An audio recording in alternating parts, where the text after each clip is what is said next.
You know what the worst part about dealing with humans is? They never follow the manual. And trust me, after 3 decades of studying these bipedal disasters, I thought I had seen everything. But then Lab Unit 7 delivered the backup clone, and suddenly my perfectly ordered world went straight to the recycling chute. My name is Crix. I am Senior Behavioral Analyst for the Galactic Research Consortium, Station 12. My job, simple: monitor human subjects, document their predictably unpredictable behavior, and try not to lose my secondary minds in the process. For 27 cycles I had been tracking subject designation Maya Torres, brilliant engineer, stubborn as Aurelian's stone beetle, and absolutely convinced she could solve our little situation. The situation being that our entire star system was about to collapse into a black hole. Minor detail, really. Maya had volunteered for Project Singularity, our last-ditch effort to stabilize the cosmic anomaly threatening to consume 17 inhabited worlds. The plan was elegant in its simplicity: send our best human engineer through an experimental quantum tunnel to deploy a gravitational anchor from the other side. What could possibly go wrong? Everything. Absolutely everything. That was 6 months ago. Maya Torres entered the quantum tunnel with enough confidence to power a small moon and enough sarcasm to fuel a war fleet. She never came out. The tunnel collapsed. The anchor deployment failed, and we were left with exactly 73 days before total system annihilation. But here is where humans get interesting. Before departing on her suicide mission, Maya had insisted on creating a backup clone. Standard procedure, she claimed, in case something went sideways. The clone would retain all her memories, skills, and personality up to the point of neural recording. A perfect duplicate, theoretically. Theoretically being the key word that should have terrified us all. I was reviewing evacuation protocols when my assistant Flux burst into my observation chamber. Flux is a Zentari, which means he has the emotional range of a particularly excited houseplant and the attention span of a caffeinated squirrel. Crix! The clone is awake. She is asking questions. Many questions. So many questions that my brain is starting to leak purple. Flux bounced on his 6 legs like a rubber ball filled with anxiety. Define questions, Flux.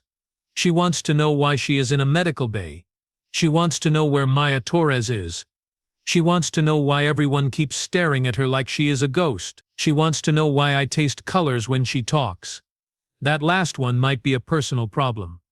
I felt my neck tendrils curl in what humans would call a frown. This was already going wrong, and the clone had been conscious for less than an hour. Take me to her. And Flux, stop tasting colors. It is unprofessional. The medical bay was a sterile nightmare of white walls and humming machinery that made everything feel like a tomb. In the center, sitting on an examination table with the posture of someone who owned the universe, was Maya Torres. Or rather, the backup clone of Maya Torres. Same dark hair, same intense brown eyes, same expression that suggested she was calculating the exact force needed to punch her way through a steel wall. She looked up as I entered, and I saw something that made my secondary brain skip a beat. Recognition, not confusion, not disorientation, not the typical clone awakening syndrome. Recognition. Well. If it isn't my favorite four-armed therapist, Miss Me, Crix. The casual tone, the confident smirk, the way she said my name like we had been trading insults for years. This was not how backup clones were supposed to behave. They were supposed to be confused, displaced, struggling with incomplete memories. They were not supposed to act like they owned the place. You are the backup clone, I said carefully. Your designation is Maya Torres Clone Alpha. The original Maya Torres departed for Project Singularity 6 months ago. Her expression shifted. For just a moment, something flickered across her face. Doubt? Fear? Then it was gone, replaced by that insufferable human smirk. Backup clone? That is rich. Hey Crix, quick question for you. If I am the backup clone, then where exactly is the original Maya Torres right now? She is. I paused. This was the part where things got complicated. She is presumed lost during the quantum tunnel mission. Presumed lost. She repeated the words like they tasted bad. So you are telling me that you sent the original me on a suicide mission.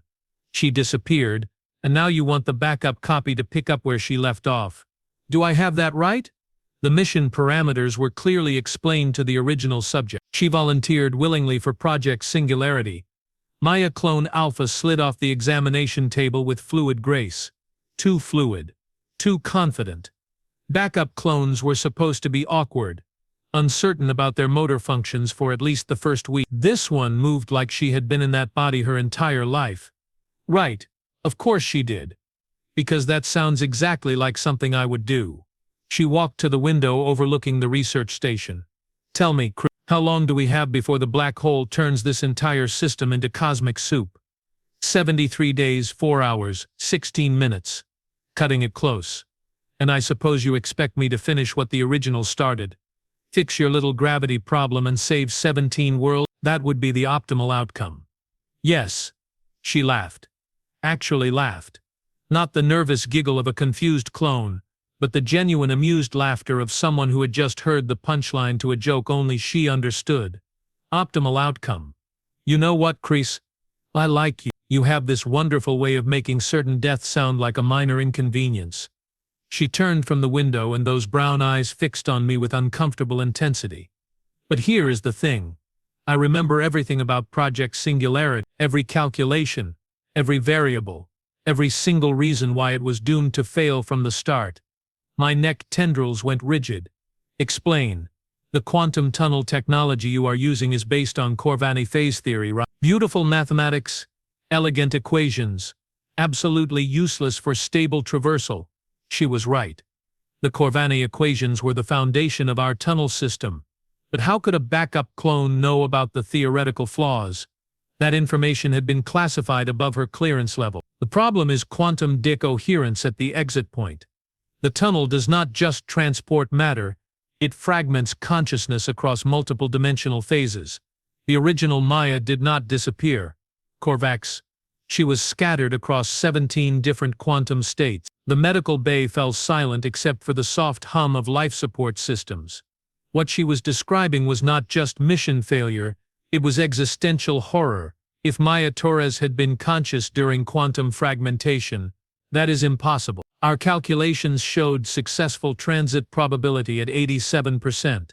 Your calculations were wrong. She moved closer, and I could smell something that made my alarm glands twitch. Ozone, the scent that clung to things that had been exposed to quantum field. But here is the really interesting part. I should not know any of this. Backup clones are created from neural recordings taken before mission briefings.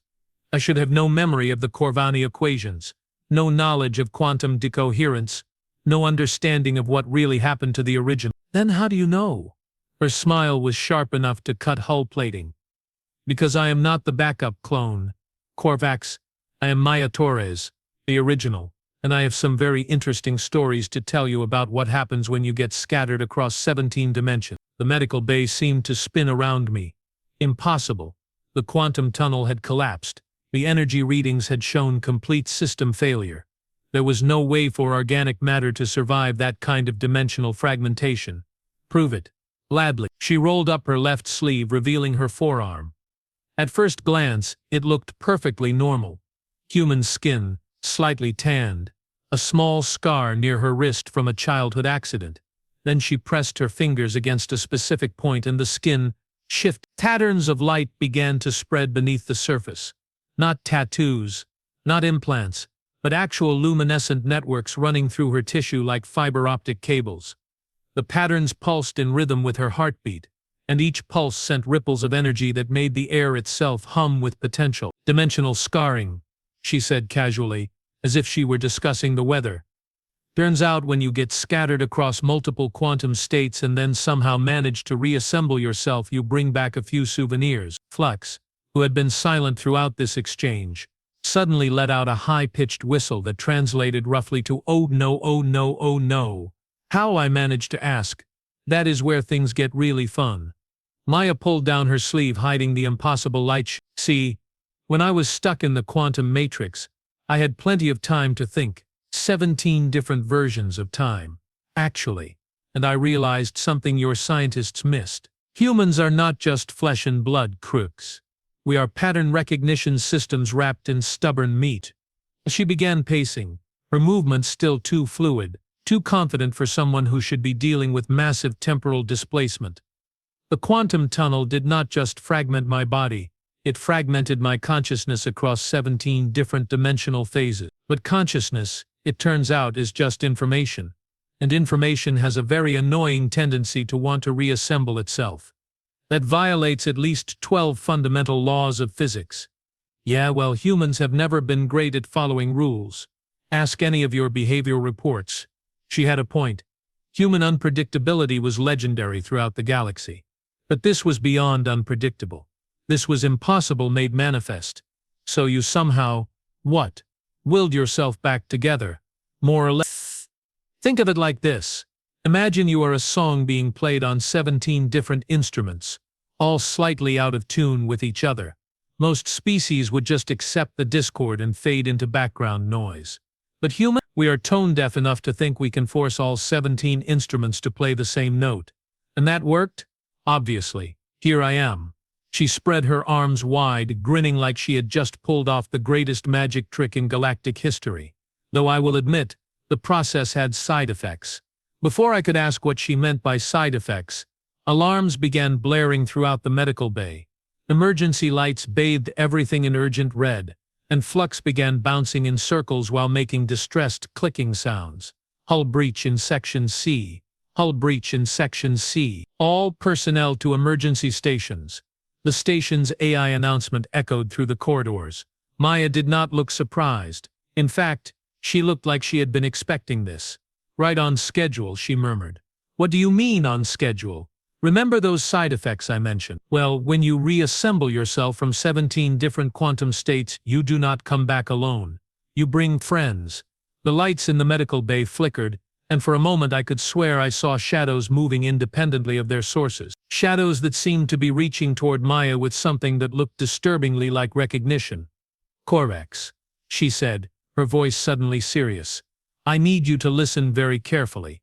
The reason the original mission failed was not because of flawed calculations or equipment malfunction. It failed because something was waiting for us on the other side of the quantum tunnel, something that has been trying to break through into our dimension for a very long time. What kind of something? The kind that eats stars for breakfast and considers black holes a light snack. She moved to the medical bay's control panel and began typing with the fluid expertise of someone who had done this 1,000 times before. The gravitational anomaly threatening your system. That is not natural, Crick. It is being caused by entities from a dimension where physics work very differently from ours. More alarms joined the symphony of panic filling the station. Hull breach warnings, power fluctuation alerts, life support failure notification. It was like the station itself was coming apart at the seams. And now they know I am back, Maya continued, her fingers dancing across the control interface. Which means we have about 15 minutes before they breach containment and turn this entire research station into cosmic dust. 15 minutes? How can you possibly know that? She looked up from the controls, and for just a moment I saw something in her eyes that made my survival instinct scream. Intelligence. Ancient, vast intelligence that had no business existing behind human pupil. Because I have been in 17 dimensions at once. Crix, I have seen the spaces between spaces. The darkness that lives in the gaps of reality. And right now I can feel them coming through the cracks I accidentally created when I forced myself back together. The station shuddered, and somewhere in the distance I heard the unmistakable sound of metal tearing under impossible stress. But here is the good news, Maya said, that insane confidence returning to her voice.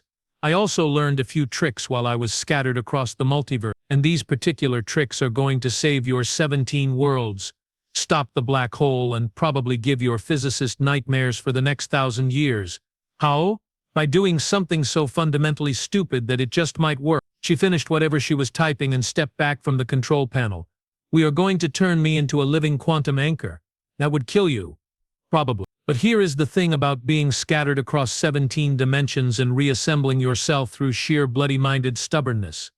Death starts to seem like more of a suggestion than an absolute rule. The station shook again, harder this time. Through the medical bay windows I could see sections of the outer hull simply vanishing. Not exploding, not tearing apart, but fading out of existence as if reality itself was becoming negotiable. They are here, Maya said softly. The dimension break, the entities that have been trying to collapse your reality into something more manageable. Why? What do they want? They want to exist. And unfortunately for us, they can only exist in a universe where the laws of physics are more like polite suggestion. A universe where entropy runs backward, where gravity works in reverse, where cause and effect are optional extras.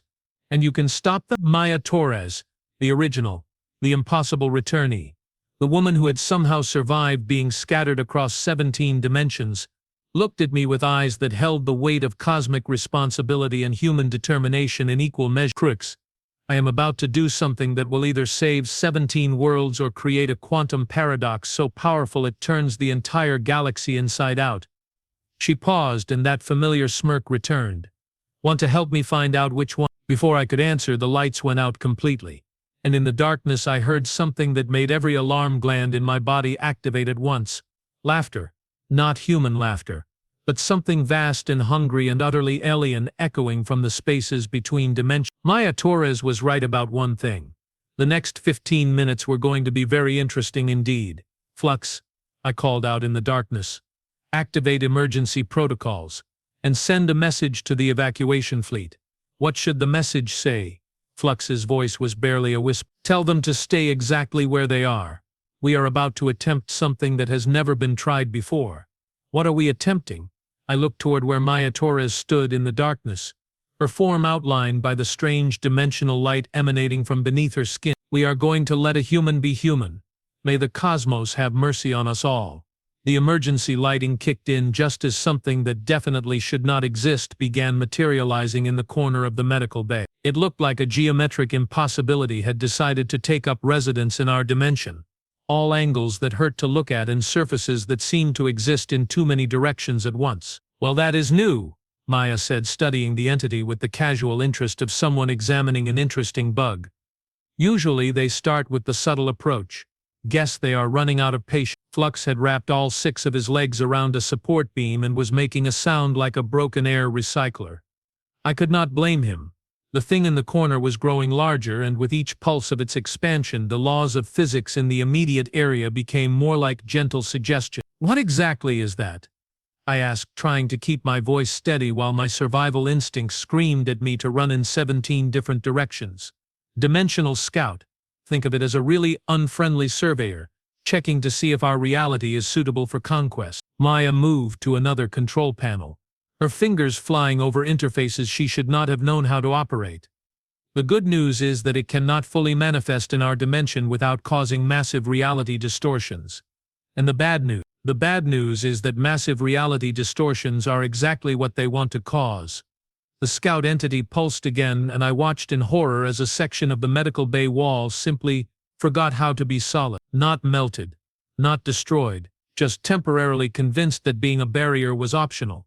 Through the gap I could see the corridor beyond, except the corridor was now filled with what looked like liquid starlight flowing upward. 12 minutes, Maya announced. They are moving faster than I expected. 12 minutes until what? Until they finish mapping our dimensional structure and open a permanent gateway for their friends.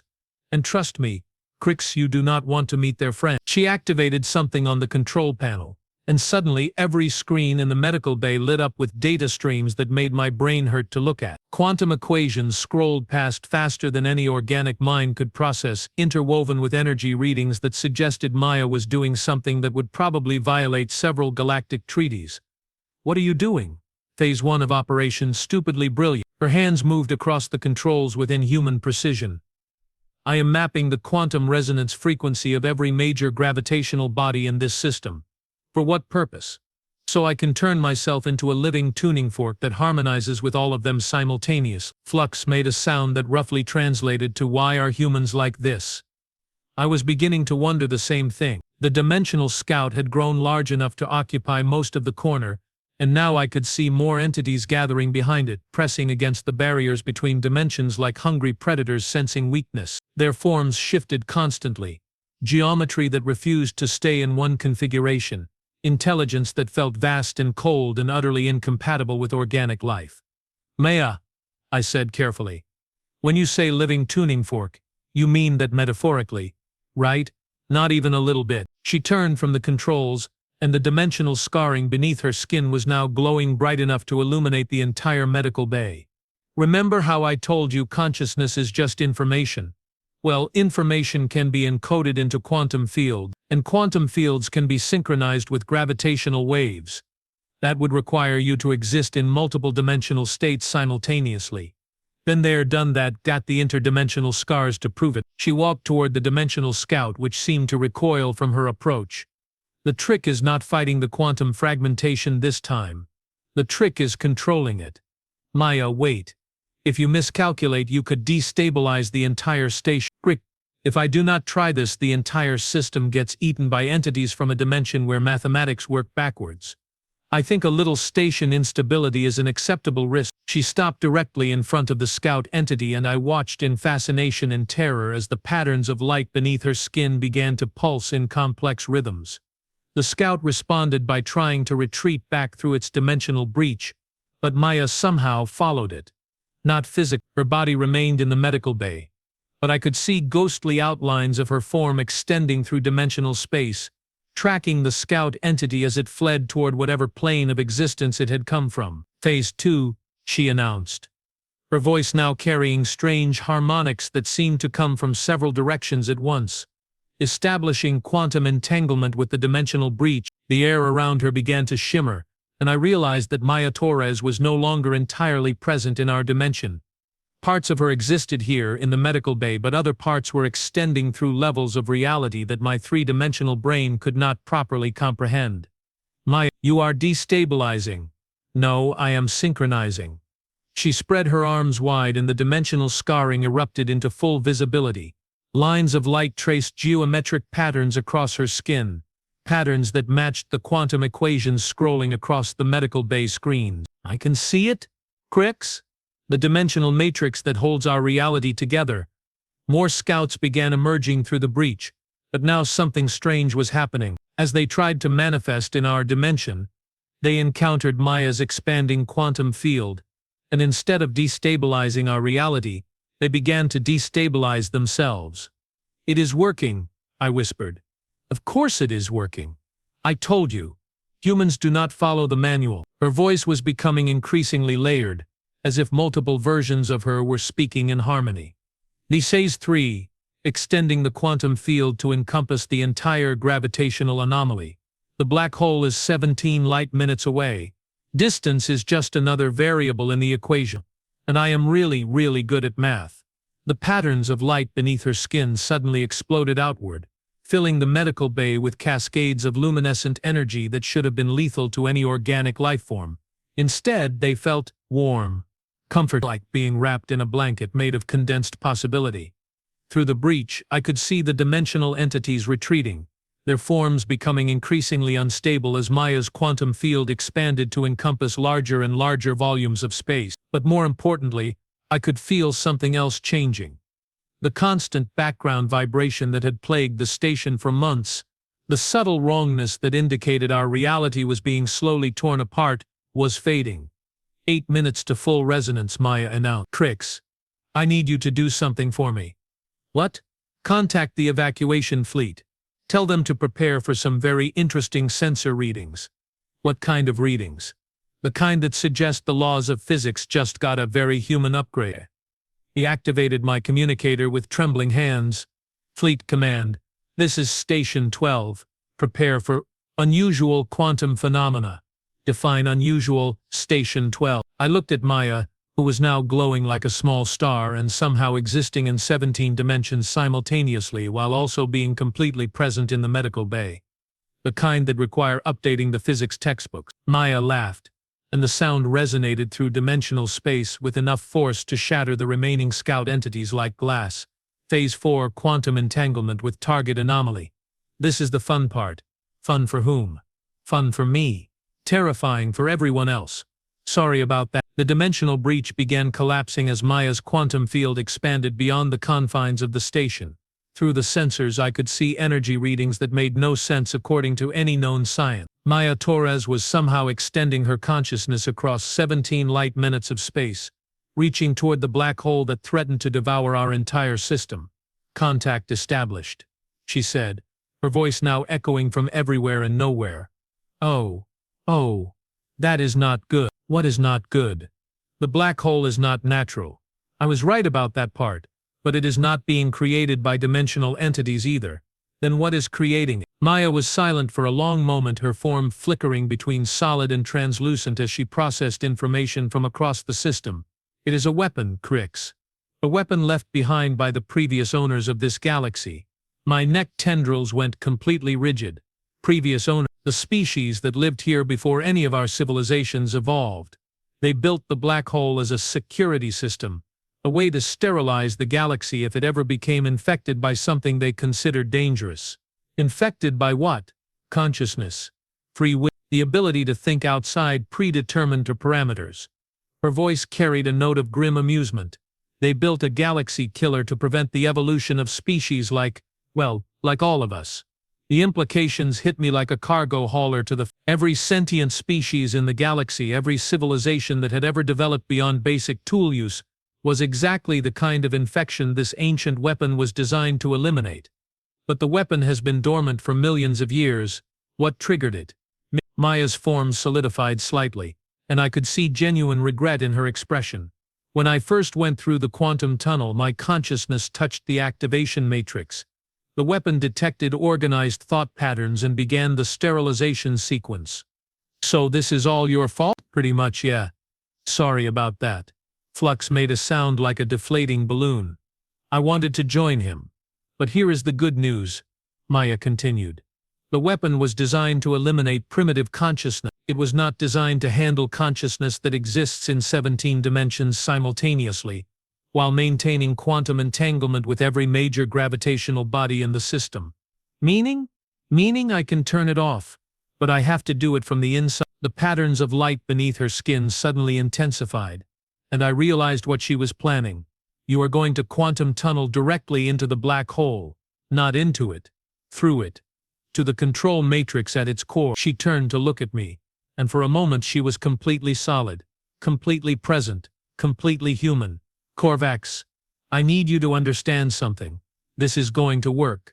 I am going to shut down the weapon, collapse the black hole, and save your 17 worlds. And what happens to you? That is where things get complicated. She smiled, and it was the same infuriating, confident smile she had worn when she first volunteered for Project Singularity.